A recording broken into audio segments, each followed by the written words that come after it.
Welcome listeners and viewers far and wide, from Walla Walla, Washington to Wall Street, New York City. I'm Eirik Gislason, associate broker and team leader of the Excelsior team at Brown Harris Stevens, master certified negotiation expert and instructor, founder of Archway Partners Coaching, and your host of Shear Line Negotiation Mastery, a podcast bound and determined to restore and reclaim the good name of negotiation and unlock the door to value creation, win-win solutions, and the true power of collaboration and integrative negotiations. Now, Deepak Malhotra and Max Bazerman, the authors of the incredible book, Negotiation Genius, write, "Negotiation is an information game. Those who know how to obtain information perform better than those who stick with what they know." Now, that single line cuts straight through centuries of negotiation theory. Strategies, tactics, scaffolding, framework, timing, and power balance. As complex and layered as the craft is, Malhotra and Bazerman give us the foundation every negotiator needs to gain an edge. Information is power. In every negotiation, whether you're sitting across from a client, a co-broker, a buyer, or a seller, power balance tips to the person who has the best intel, the person who knows the most. But here's the trap. Too often, we walk into negotiations focused on convincing rather than learning. We show up ready to defend our position, make our case, to take a stand.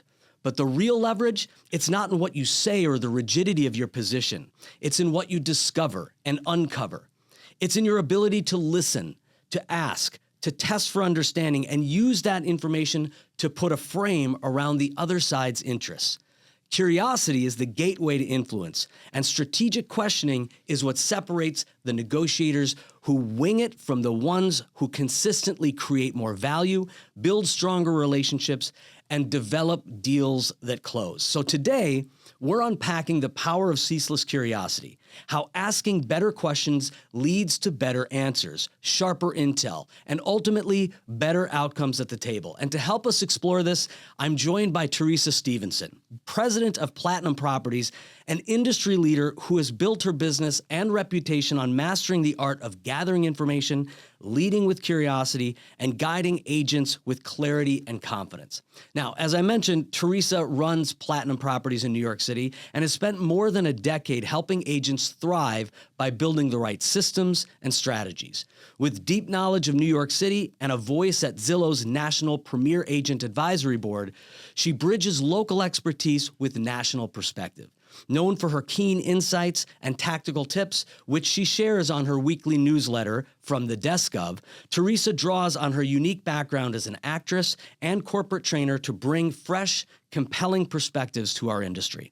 So welcome, Teresa, to Shear Line Negotiation Mastery. I'm so glad to have you here. I'm so excited to be here. Thanks, Eric. Welcome. Now, today is Back to School Day. We're going to be releasing this a week from Back to School Day, but it is today Back to School Day. Now, I know you have a younger child, not yet going into kindergarten and above, but how did Back to School go for you and your family? Well, he's not exactly starting school today, but today was his first day, his first full day of daycare. We've been easing him in, and I think of myself as a pretty tough cookie in general, and I was just a mess this morning, but he's enjoying it and having a good time. I remember those days well, but believe me, it gets better and better and better in every single way as it goes on. My 12, almost 13-year-old and 10-year-old, they started off the same way. You know, it's hard at the beginning, but they loved getting back to school today, so it's a lot of fun. It gets really, really fun. I'm excited for him to have all those kids to play with. So I think he's going to really enjoy that. That's great. Yeah. That's great. Well, we're going to dive right in, and we're going to talk about ceaseless curiosity and gaining intel, gathering information. So there's a phrase that I love to use, and it's ceaseless curiosity. So what does that mean to you as an industry leader and as an executive at Platinum Properties? I think ceaseless curiosity is about never assuming that you have the whole picture, never assuming that you have all of the facts, and not just, whether it's with, whether you're working on a deal and it's the other agent or their client or If I'm talking to an agent in my office, right, and trying to get to the bottom of what's going to motivate them or how I can help them get out of a rut, just really, again, in regard to the market, you don't know what's happening with that agent. You don't know what's happening with their client, and circumstances change. So maybe you think maybe you do know a lot right at the beginning, and maybe halfway through the deal, things start to go a little bit sideways, right? Like just never assuming that you know everything that's going on. There's always room for questioning and for listening more than you talk. I love that. And that is so true because we have, especially if you're an executive working with agents or training or coaching your agents or an agent working with a client, we oftentimes feel like we've been there before. We feel like we've been in this situation, and we start filling in the gaps or making those assumptions as though this circumstance is the same as the last one. And we know that by seeing all of these deals come to fruition or fall apart, that it's not always the same. There's differences with every deal and every agent depending on the circumstances. So I love that. So where do you think most real estate professionals go wrong when it comes to gathering information in a negotiation, when it comes to talking to their clients? I think we rush.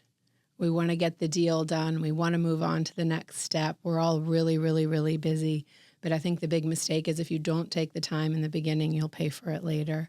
We come in, we think we have all the facts. Here's the offer. Here's why it makes sense. Your turn. Yeah. And I just think when you skip the information gathering phase, you miss a lot of opportunities that can both benefit your client and make sure the deal closes faster. So I think we just really rush and don't take our time. We ask surface level questions that very often get us answers that are the headline, but not the full story. Yeah. Yeah. That idea that somehow we just take that surface level answer and move on to the next thing. Go, okay, we take it as gospel or we take it as truth, and we don't peel back the layers to see what's actually beneath. And as we know, a lot of our agents, a lot of our clients, they take stands. They're guarding their own interests, and sometimes they don't tell us the truth right away in an effort to guard their own self-interest, which is natural. Absolutely. Well, and I think you make a really good point because it's not just about when you're ready to make an offer and the other side, right? The information gathering starts with your own client. Yeah. Right. And you don't always really know. They haven't prepared a full summary of every concern they could possibly have. Right. Yeah. Part of your job is to draw it out and help them understand for themselves what their priorities are. Yeah. And you can say, what are your priorities? So maybe the first question does give you some very tactical information. Yeah. Right? Like, okay, this is your timeline. Okay, this is the price you want, and here's why.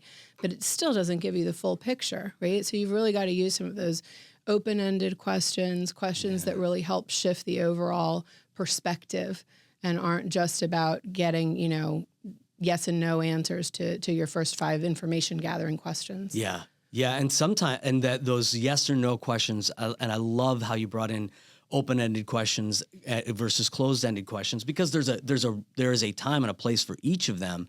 But oftentimes we as people, not just agents or salespeople or executives or trainers, coaches, we use a closed-ended question because we're subconsciously trying to guard the other person from saying something they don't want to say or saying too much. And we give them that out by just giving them a yes or no to answer.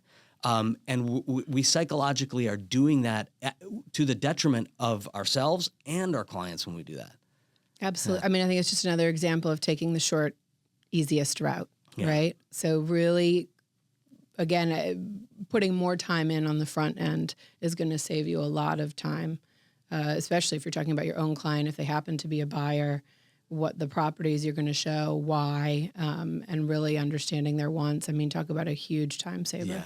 Yeah, absolutely. And you talked about balancing your questions with listening, with opening your ears and listening to your client, gathering that information by just allowing them to talk, and making sure that we're not just thinking about the next thing that we want to say. Mm-hmm. So how do you coach your agents to listen professionally? It's a discipline, right? I mean, I think for some people, Eric, I think you're so good at listening. I feel like some of us are more talented at it than others. You know me pretty well. I'm definitely a driver, like go, what's the next thing? Yeah. So I think it's important to adopt it and practice it, not just in negotiations, but in life. I also think tactically, one thing you can do that really helps, that helps me, is to take notes. Mm. Certainly on the phone, but even in person. And for a couple of reasons, I don't necessarily even need the notes. Right. I have a pretty good memory. But if I'm stopping to actually write down the answers, I can't focus on what I'm saying next, right? I have to listen to what they're saying, take it in. Great. And I think if you're in front of somebody, it's a visual cue of, I am paying attention to you. Yeah. This is really important. I need to make sure that I don't forget what you're saying, and especially if I'm asking really questions that are like, what is very important to you? What's your vision? Yes. What does success look like for you in the future? What are your priorities in life, in your home, in this chapter of your life?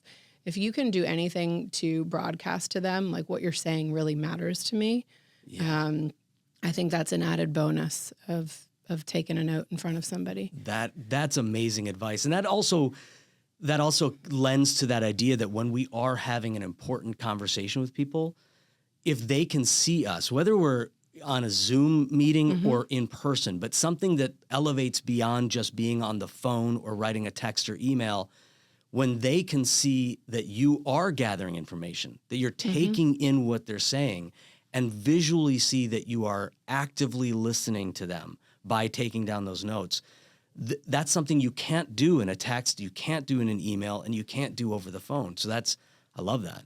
I agree completely. I'm actually one of our sales managers really started pushing this idea of the buyer consult over mm-hmm. Zoom when somebody wasn't available to meet in person. And it's been wildly successful. Oh, that's great. And I think it's a really, it's not a total replacement for being in person. I don't think anything is, but our world is so fast-paced. You can't always do that. Yeah. But if you say to your client, something I like to do with all of my clients is have a buyer consultation before the viewing. I want to be respectful of your time. Could we get all of the stakeholders onto a Zoom call? And then you also learn who all the stakeholders are. Right. Which you might not know if you just say, it was so nice to be introduced to you. That's what you want? Okay, let's go see some properties. Yeah. Right? And you don't know what the interests are of the other people that have an interest in that deal, whether it's a co-purchaser, a parent, a roommate, or whatever the situation mm-hmm. is. You're speaking with the one person who has chosen to be out front, but oftentimes the interests of the other people are stronger. They're more rigid than the person who's willing to collaborate, who's willing to be flexible on this or that, criterion in their parameters. Absolutely. Yeah. And you mentioned you're a driver, and we've had this conversation before. I'm a big fan of understanding the decision makers, and that idea of really knowing who you're talking to and understanding how they want to be communicated with and how to influence them based on the behaviors that you see and what type of a person they are. And are they an assertive driver? Are they a collaborative feeler? Are they an expressive humanist or an analytic thinker? And so when you are listening and taking notes, one of the things that you are doing as a skilled negotiator is understanding who that person is, sizing up the person on the other side of the table to understand what is going to be the best way to communicate with them and to influence them. Absolutely. Yeah. I love it. All right, so we're going to take our first break, and we'll be right back with Teresa. I'm Brian Scott Cohen, one of the top loan originators in the country, and the #1 mortgage originator at Guaranteed Rate Infinity. Guaranteed Rate Infinity arguably has the most advanced tech in the industry. Our completely digital loan process makes it easy and efficient for homeowners, from a 15-minute pre-approval to the digital application and through closing. My team and I would love to help you get into the home of your dreams.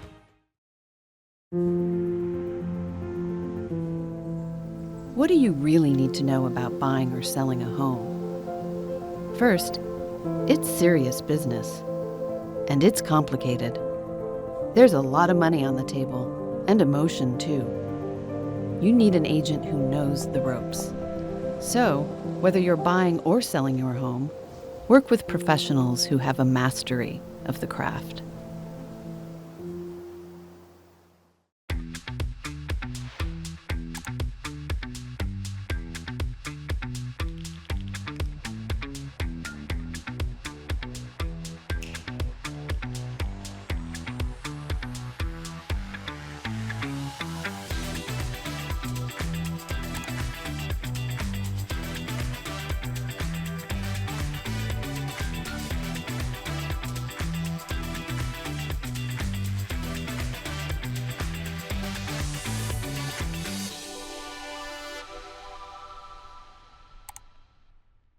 And we are back. So to pivot a little bit, Teresa, a lot of negotiators, as we talked about, show up ready to defend their own position rather than discovering the other side's position. So why do you think ego gets in the way as negotiators? I think a lot of our agents, especially our most talented agents, do a whole lot of work and a lot of research, right, to back up their offer. And so I think the ego can get really hung up on being right after all of that, right? A lot of agents are really high performers. They're used to being right and being rewarded for being right. And the problem is, at the end of the day, you're not presenting a court case. Right. There's not an impartial judge Exactly. that's going to decide who's right here. Yeah. So certainly you want to present your case in the sense of having all the data and the information. That's all really, really important. And you need that kind of competence to be confident. Yeah. Right. But at the end of the day, there's another person on the other side of the table who has to kind of come your way to some degree for this deal to go through. Right. Yeah. So I think if ego is about being right, curiosity is more about understanding. Right? It's a different goal. If I'm leading with my ego, I want to be right. If I'm leading with curiosity, I want to understand. And if I can understand both the circumstances for everybody involved and also, like you were saying earlier, the personalities, certainly how do you like to be dealt with? But I remember also one of the things is when I was a new agent, I took the negotiation course at Rebney. And one of the things that stuck out for me was this idea of the really assertive negotiator. You can correct me if my title's wrong, but that was one of the styles. Competitive, the competitive negotiator, right? The one who has to feel like they're winning and you're losing, right? They don't feel like they're winning unless they feel like you're losing. Yeah. And that was so insightful for me because I was like, if I can push my ego to the side here and lose my need to be right in everyone's eyes, I can play into that. Yeah. If I know that you need to feel like I'm losing, I can play that part. I went to drama school, right? Exactly. That's where our acting careers kind of come. You come might back know to that help us. your sellers are very flexible about move and date, and that it doesn't bother them at all. But if you've got somebody coming at you who's being really aggressive, and you've got to find a way to make this deal work with, so that everybody wins, you can say, well, I don't know, Jim. You're driving a really hard bargain. Yeah. You know, I'm going to have to talk to my seller. Well, you really dragged me over the coals for this one. And then at the end of the day, his client gets what they want. Your client gets what you want. And you didn't let that competitive negotiator personality get in the way of closing a deal. Absolutely. And if you do have that competitive negotiator on the other side, oftentimes they're more interested in the value that they're getting than the value their client is getting.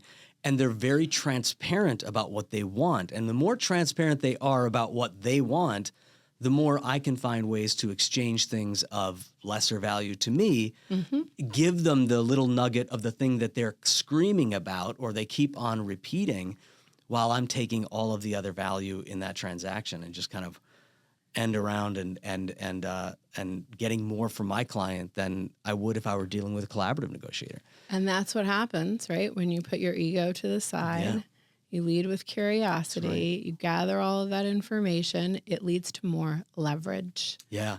And I love how you kind of put the on two sides of the coin, ego on one side and curiosity on the other. Because if you really are leading with curiosity, if you're really interested in what the other person has to say and gathering the information that they're willing to give you, then you almost have to put the ego aside. It really becomes something that, like, either you're asking the question because you already know how you're going to respond, and then you're really giving up the value that curiosity gives you. But if you're really being curious, you almost by default have to let go of that ego and just see what happens and gather what you can, understand what's coming at you, and then you can reframe and come up with a solution or some sort of a packaging of the negotiation that is going to benefit your client better than if you were just waiting to respond with what you knew you were going to say. Well, it's no longer about you, right? Yeah. I mean, I think that's the key. It's not about, am I right? Am I going to win? If you're really going into it as a problem solver, which, let's face it, that's a huge part of what we do, right? Every time a problem comes up, whether it's with me or an agent, I try to remind myself, that's why we all have jobs. That's right. That's if these were all easy and went smoothly and it was not a big deal, like there would be no need for us, you know? So if you're really there to, like, what is the optimal, it's almost a game, right? A high stakes game. What is the optimal scenario for how this deal could go? Yeah. And it's my job to figure out all of the parts, all of the pieces. There are all these clues everywhere. If I can just uncover all of that, I can come up with, like, the best scenario for how this is going to go. And then it's about the deal, about the win-win, about your clients, about the other side in a way, right? Because knowing what they have is what's going to help you win with your client. And then you're not so worried about you. Winning is what feels good. And what's exciting, first of all, for all of us, is getting the deal done. It's no fun if the deal doesn't get done. So if you take this approach, the deal's much more likely to get done. Yeah. And then, it's just all a lot more pleasant. It is. And I can see your passion for it, which it's that idea of seeing the pieces of the puzzle and just, almost like a beautiful mind, seeing them pop out at you and then putting those pieces of the puzzle in place and knowing that the construction of that puzzle is what your client was hoping for, was looking for. And the only reason that you got there was because you understood the pieces you were dealing with in order to construct it, rather than having, pieces strewn about the table and not even knowing where to start. And that's fun. Mm-hmm. Yeah, that's awesome. That's awesome. So along those lines of ego, so how do you coach your team to stay curious even when they are feeling defensive? You mentioned going into it, they've done a lot of research, they know what they're saying, they know what they've done the comps, they know the valuation. When they're feeling defensive or undervalued or challenged in negotiation, how do you coach them to stay curious in that circumstance? I think the important thing for agents to understand is why it's so important not to get defensive, right? And we've talked about this before, but it's because you lose your leverage. Yeah. If you get defensive, you're not going to find out any more information. You're not going to be calm. Yeah. Right? Yeah. Which we all know that we operate better when we have a cool head.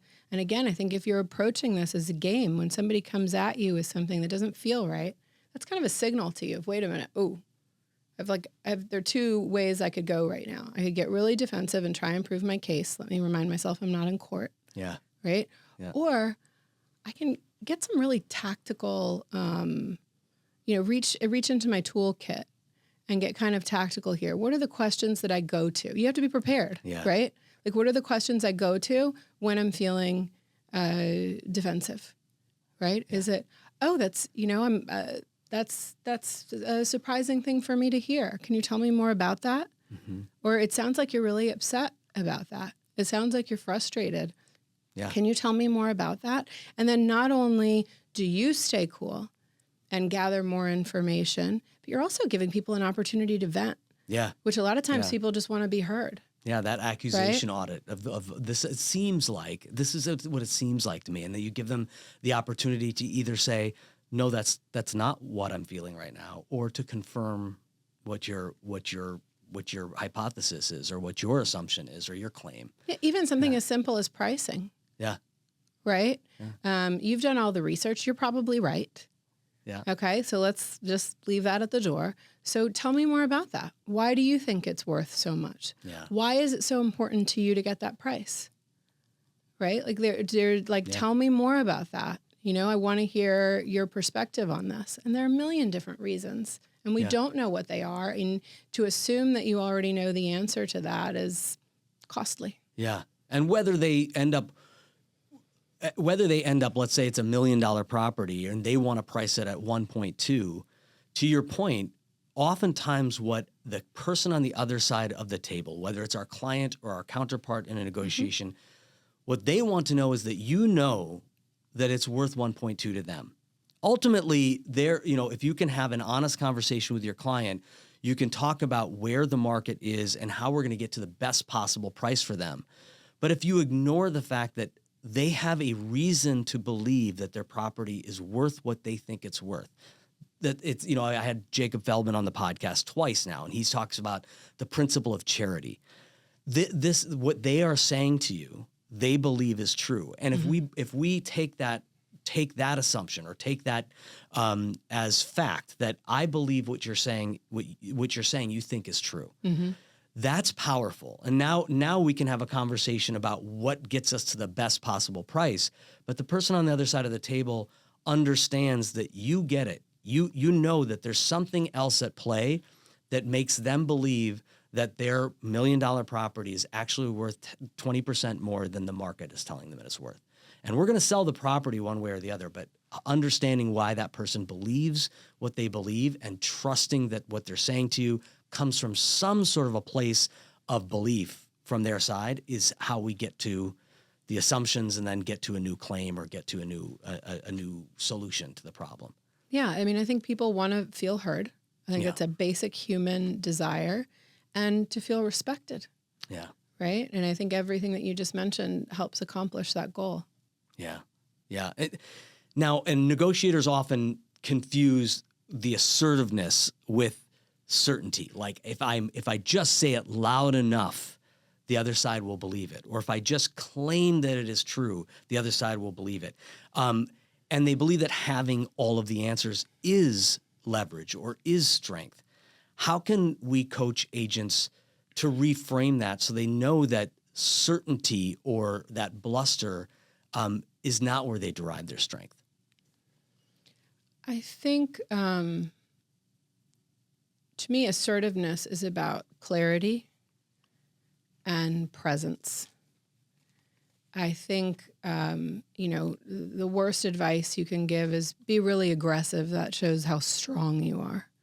Then it's all about you. You're leaving everybody off the table. Mm-hmm. And frankly, people don't want to work with that person. You're building a career here, right? Yeah. This isn't about one deal. Maybe you'll win that deal. I don't know. But probably not as much as you think you are, depending on who's on the other side. But maybe you do. But you're building a career, right? I think real assertiveness that comes from confidence and competence is about clarity and presence. And that comes from everything we've been talking about. Yeah.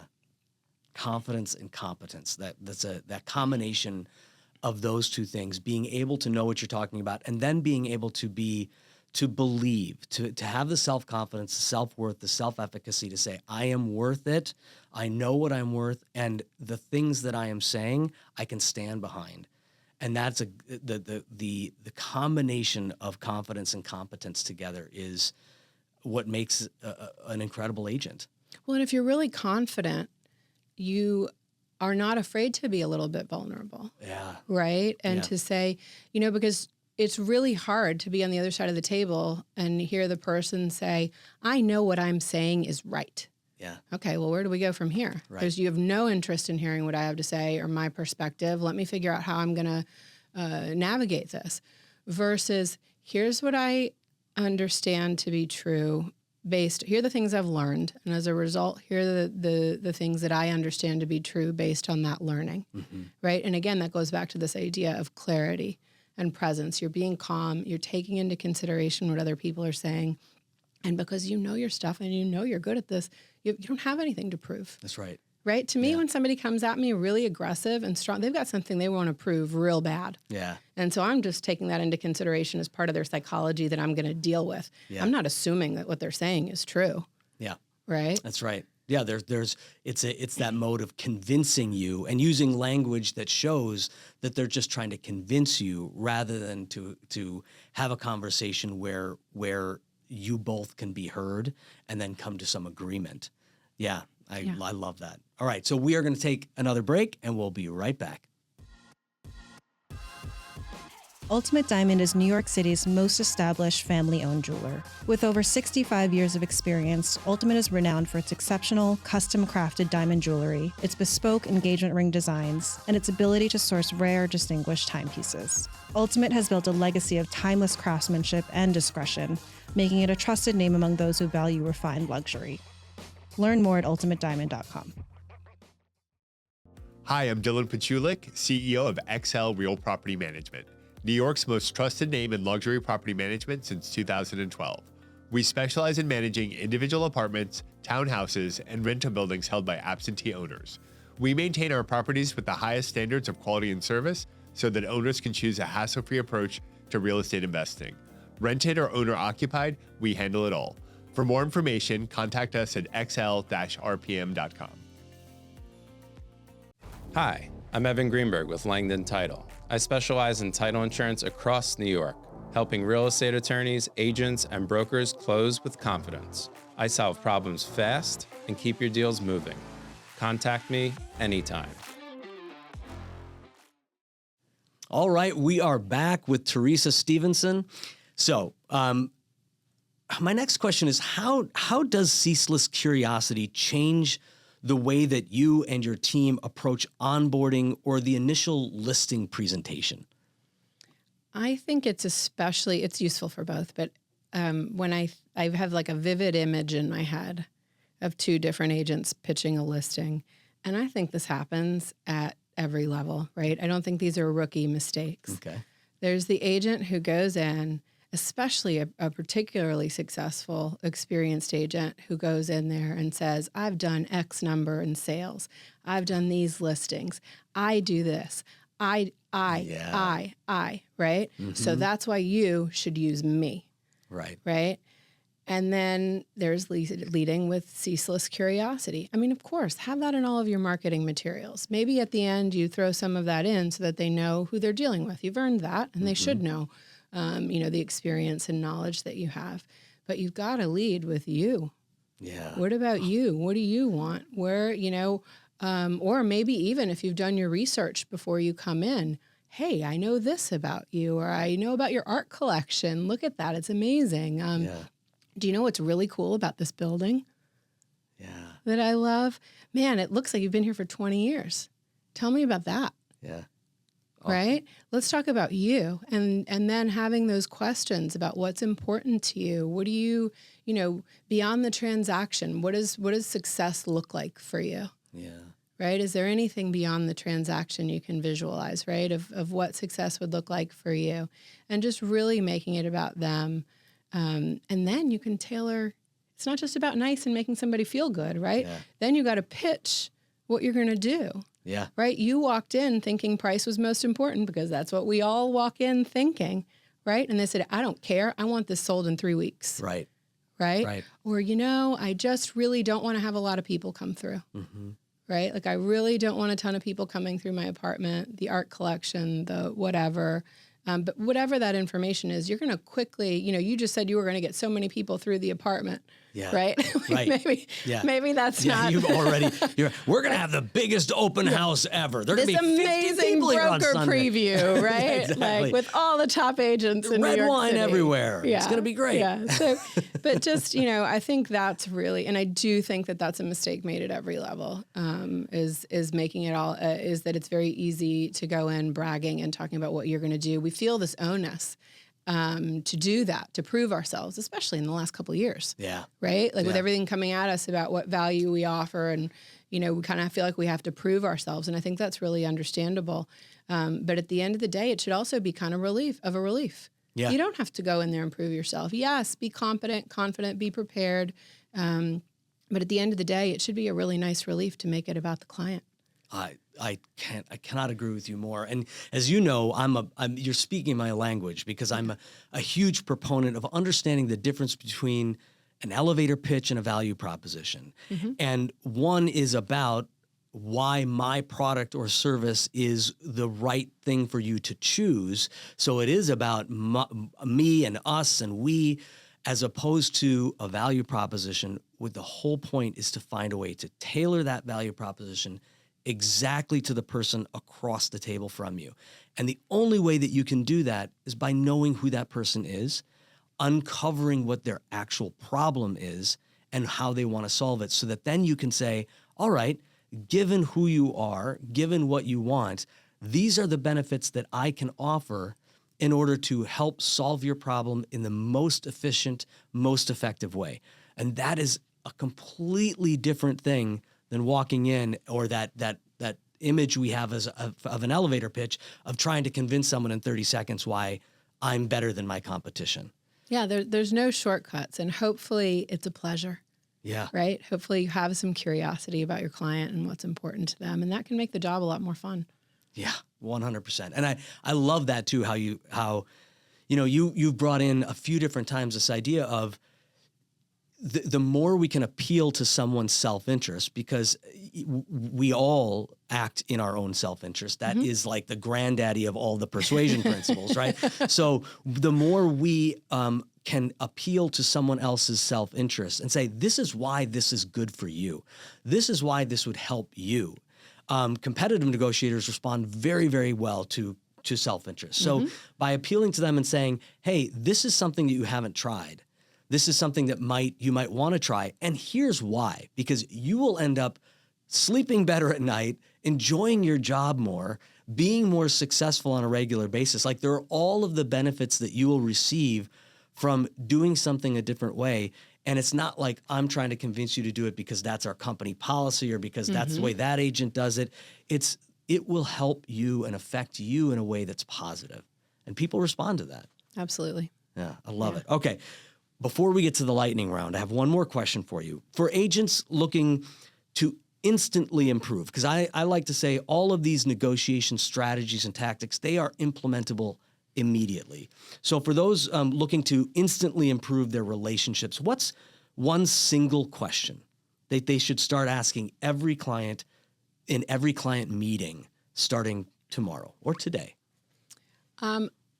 I think very simply, I think I said this before, beyond the transaction, what does success look like for you? Yeah. And I think there's also baby steps for getting to this, right? Like, in terms of just as you go through your day-to-day, you might not be seeing a client today, right? But you might bump into somebody and say, how you doing? Good, good, good. Really? Are things going well? Tell me what's going on in your life, right? Yeah. Or, I'm fine. Fine. Right? Let's just like dig a little deeper. Yeah. Let's get a little bit more, with some open questions. And I think if you kind of can test the waters in non-pressure situations, and just to kind of train yourself to have a little more curiosity about people in general. Yeah. You can get comfortable with that and then take it into the professional world. Well, you came full circle back to being curious, and I love that. So it's all about curiosity, isn't it? And gathering that information from that curiosity. So I'm going to go into the lightning round. This is just some quick questions to get a little bit more insight into you, beyond just the topic that we're talking about today, but just to learn a little bit more about you. But before I first ask you a lightning round question, I have to cue the music. All right, so we ready. Yeah, you ready? Okay. Yes, thank you for that. All right, so what is one negotiation superpower you wish more agents had? Whether they're your agents at Platinum Properties or agents in general, what's one superpower you wish more agents had? Listening without interrupting. That's perfect. That's all you need. That's it. That's all you need. And sometimes a little silence goes a long, long way. Yeah, wonderful. I love it. All right. Now, I know you went to Vanderbilt undergrad, yes, right? I did. And Rutgers for graduate school. I did. So if you had to choose Commodore or Scarlet Knight? So I was much more social at Vanderbilt. That was a lot more, there was a lot more fun and parties and that sort of thing. So in terms of actually being a Commodore and going to football games and things, I'd say I'm more of a Commodore. Okay. In terms of just my life, I am so grateful for my 3 years of MFA training and drama schools, 3 of the most fulfilling years of my life, and Oh, that's awesome. really helped shape what I feel like are some of the best parts of myself today. So I just feel really privileged and lucky to have been able to spend 3 years pursuing my art. Oh, okay, so this is off script a little bit, but what was your favorite part? What was your favorite part of that MFA program? Oh, man. I mean, I think it's partly, we keep talking about curiosity. My most impactful teacher that I had there would always say, replace your certainty with wonder. I'm stealing that. Steal it. I think it was actually Meisner, but who's definitely steal. was a very prominent acting teacher of his time. But I think that, was really drilled into me and has made me a better human being. Replace certainty with wonder. Yeah. Love that. Oh, that's I think great. the world would be a better place if we all did a little more of that. 100% agree. All right. So next question. One book, podcast, or resource that has changed how you think about influence and persuasion. Never split the difference, right? It's a one everybody knows about, but I mean, that guy was. They should read it. If they don't, they should read it. I mean, he was negotiating for people's lives. Yeah. I do remind myself when I start to get stressed out that no apartments are dying, right? Yeah. Like it's okay. Exactly. Like we're not in an emergency room. Sometimes we're not I in feel a like they're hostage dying, but negotiation. Yeah, but he was in hostage negotiations, I think it's an incredible title. In that scenario, you can't split the difference. Yeah. But I just love, just like you do, he really approaches the coaching and teaching around negotiating on psychology and empathy and understanding. Yeah. And if a hostage negotiation isn't a place where you're definitely not going to rely on soft skills if they don't matter, right? They're not soft skills. They are absolutely essential skills. Yeah. Yeah. You're right. And Chris Voss, I mean, the kind of applicable to our conversation today, his company is called the Black Swan Group. And the amazing metaphor there and the imagery behind the Black Swan Group is that at one point, everybody in the world thought that swans were white. There were only white swans. And then somewhere, I think it was in New Zealand at some point, someone discovered a black swan. It had every other attribute that a swan had, except it was black. And it's that idea of uncovering the thing that we don't know. And when we do that, and that comes from strategic questioning, that comes from strategic empathy that he talks about, and being curious, when we uncover that black swan, the power in a negotiation changes in an instant. And I love that metaphor of his company. It's a wonderful metaphor. I had forgotten about it until you said it. It's so true. Yeah, I think the other good thing about the book, too, is that he just gives so much practical, tactical advice. Yeah. If somebody's listening to this podcast and they're like, but like, how do I do it? Yeah. Like, you give me one question, right? Yeah. Like, how do I really do this? If you're somebody who has 1,000 more questions, like I do, he really answers all the questions. And he's like, if you want this, say this. If you want that, say that. Yeah. And you can you might not absorb it all in the first read. I think it's the kind of thing that's really good to go back and revisit, but it gives you so many practical, tactical things that you can do. So I highly recommend for anybody who wants to understand all of this more. Love it. It's amazing. So off the topic of negotiation in real estate, before your incredible career in real estate, you had a career as an actress. So looking back, do you have a favorite role? It's funny how this all keeps coming back together, and it really wasn't even planned. So I got to play the part of Amelia in a play called Desdemona by Paula Vogel. And talk about opening perspectives, right? Like different perspectives. We've all heard of the play, or most of us have heard of the play Othello by William Shakespeare. What Paula Vogel did was she said, okay, so we all know how Othello feels, right? Which is important.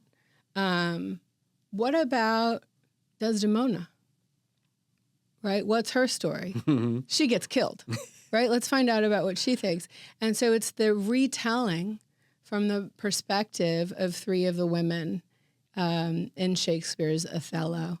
And it's about three women, and there's just this beautiful sisterhood amongst them as they navigate all of the events of the play. And it was really a beautiful experience. And it was one time when I was hanging up my costume for the last time, I got a little teary-eyed and was sad that I was leaving her behind, and just so grateful for having had the experience. So, yeah.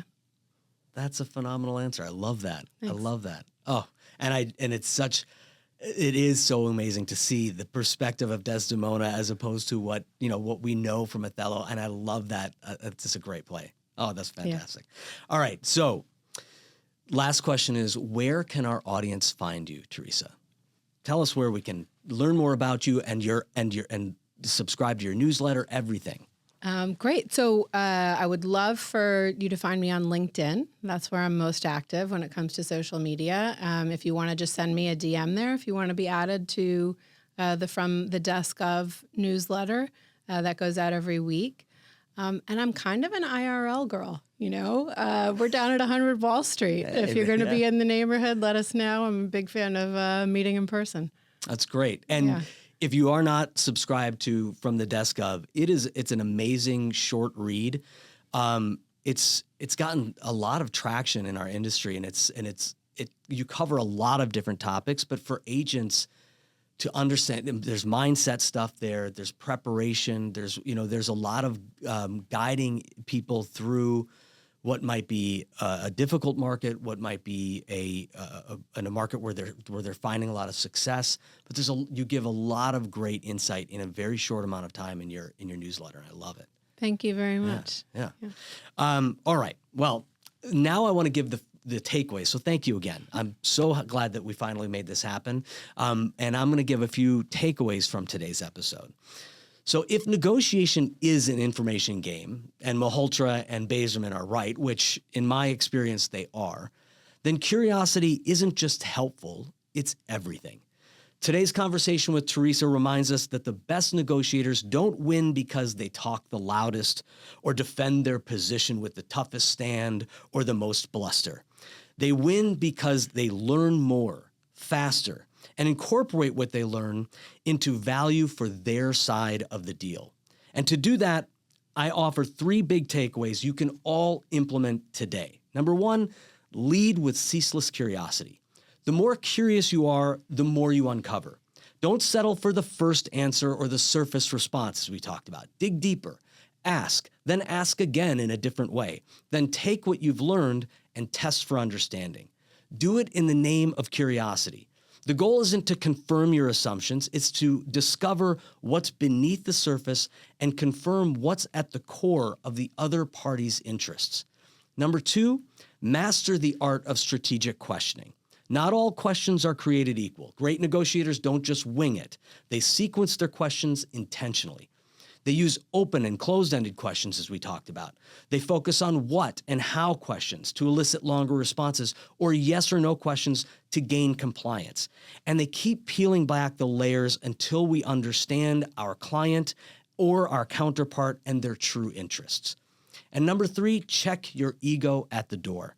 Ego blocks information. The moment you need to be right, you stop listening. And when you stop listening, you lose the leverage of real information and good data. Stay open, curious, and flexible, because that gives you more power to adapt, to read, and to strategize in the moment. So that's Shear Line for today, everyone. As a reminder, you can support this show by following us, subscribing, rating, and reviewing the podcast on YouTube, Spotify, Apple Podcasts, or wherever you get your podcasts. Just go to getmorenetwork.com, and there you can check out all of the amazing shows on the More Network, including past episodes of Shear Line, You can find me all over Instagram at archway.partners, as well as on YouTube, Instagram, and Facebook at Eirik the Expert. You can contact the Excelsior team at Brown Harris Stevens by going to bhsusa.com, and you can connect with my company, Archway Partners Coaching, by visiting archwaypartnersinc.com, where you can find out more about our incredible new Mighty Network community, where we have weekly small group coachings and monthly Q&A opportunities, and a whole host of training and coaching modules, motivational, inspirational content, negotiation strategies, and so much more right at your fingertips. So remember, everyone, there's a key for every lock, but it's the right combination of grooves, cuts, and teeth that lift the pins and create the shear line. Until next time, keep turning curiosity into connection, mystery into mastery, and keep unlocking what's possible. We'll see you next time, everybody.